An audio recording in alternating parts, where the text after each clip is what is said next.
Sobat belajar semua, di video kali ini kita akan bersama-sama belajar KD dalam Bahasa Indonesia untuk siswa kelas 4 sekolah dasar, yakni gagasan pokok dan gagasan pendukung dalam sebuah teks ataupun paragraf. Mari bersama-sama kita belajar untuk memahami materi tersebut. Mari bersama-sama kita belajar tentang gagasan pokok dan gagasan pendukung pada teks. Sebelum kita mempelajari materi tersebut, tentunya kita perlu mengetahui apakah pengertian dari gagasan pokok dan gagasan pendukung pada suatu teks. Gagasan pokok adalah topik yang dibahas dalam suatu teks atau sebuah paragraf. Gagasan pokok seringkali ditemukan di awal atau di akhir dari sebuah kalimat atau teks ataupun paragraf. Dan gagasan pokok ditunjukkan dengan adanya kalimat utama. Kemudian, bagaimanakah dengan gagasan pendukung itu sendiri? Gagasan pendukung adalah uraian informasi dalam suatu teks yang menjelaskan topik atau ide dalam sebuah paragraf. Gagasan pendukung terletak di dalam kalimat penjelas, di mana kalimat penjelas tersebut menguraikan ide atau topik dalam suatu teks. Jadi, kita perlu ketahui dalam gagasan pendukung dan gagasan pokok terdapat kalimat utama dan kalimat penjelas. Nah, sekarang bagaimana kita menentukan gagasan pokok dan gagasan pendukung dari sebuah teks ataupun paragraf? Yang pertama, kita perlu membaca teks dengan seksama. Artinya, dalam membaca teks, kita harus mencermati betul-betul isi dari teks atau paragraf tersebut.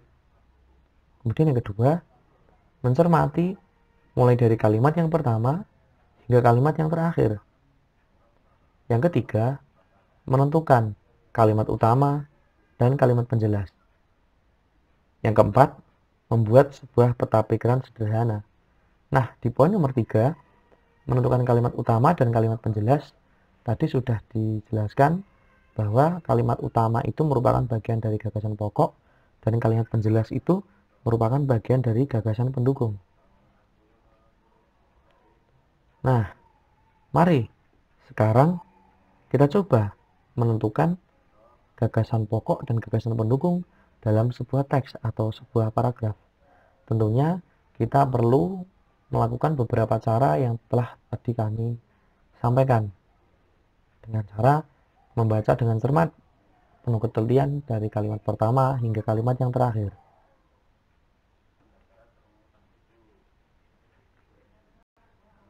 Oke, disajikan sebuah paragraf dan teks yang berjudul tentang batik. Mari kita baca bersama-sama.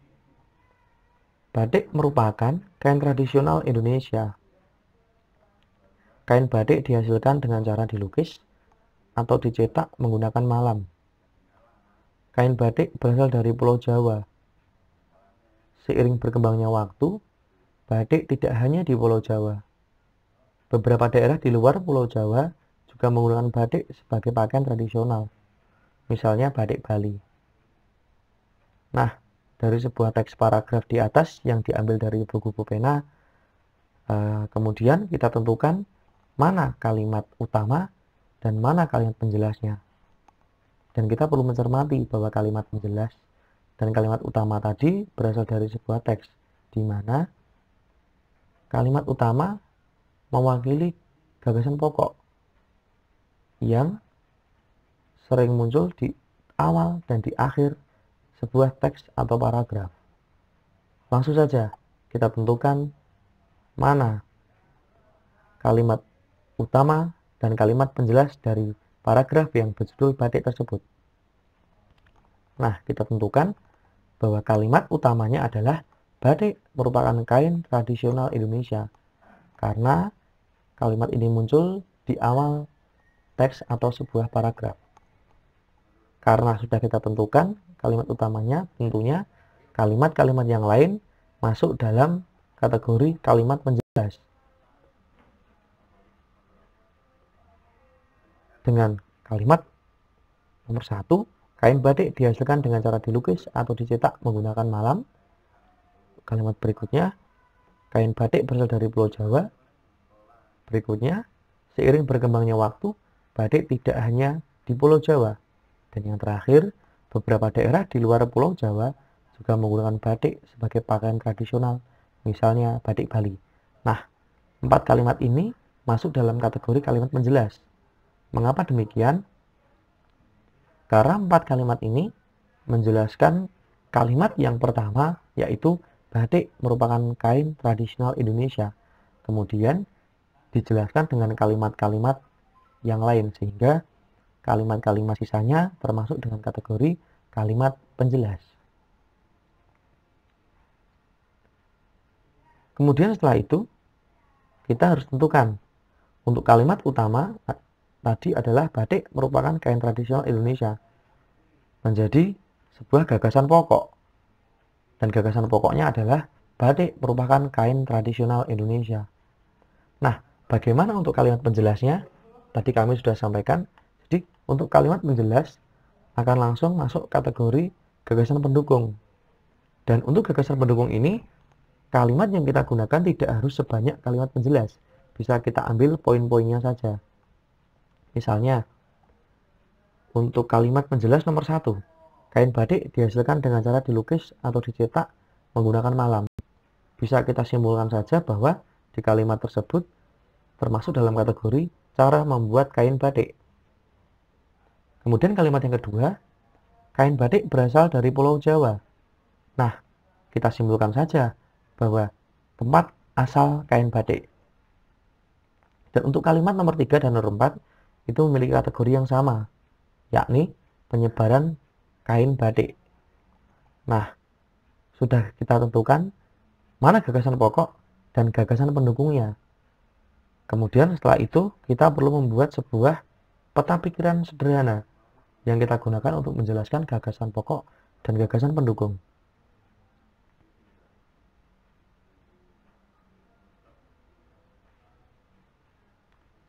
Nah, bisa kita lihat bahwa gagasan pokok terdiri dari 3 gagasan pendukung.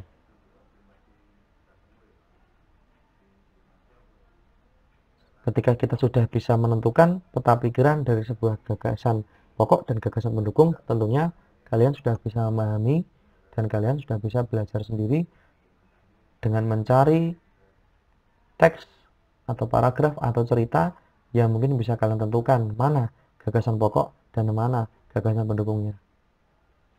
Oke, selamat belajar. Sampai jumpa kembali. Tentunya kalian sudah bisa memahami apa itu gagasan pokok dan apa itu gagasan pendukung. Selamat belajar. Untuk sobat belajar semua, tetap semangat, tetap senang, bahagia, dan belajar yang menyenangkan. Sampai jumpa di video yang berikutnya.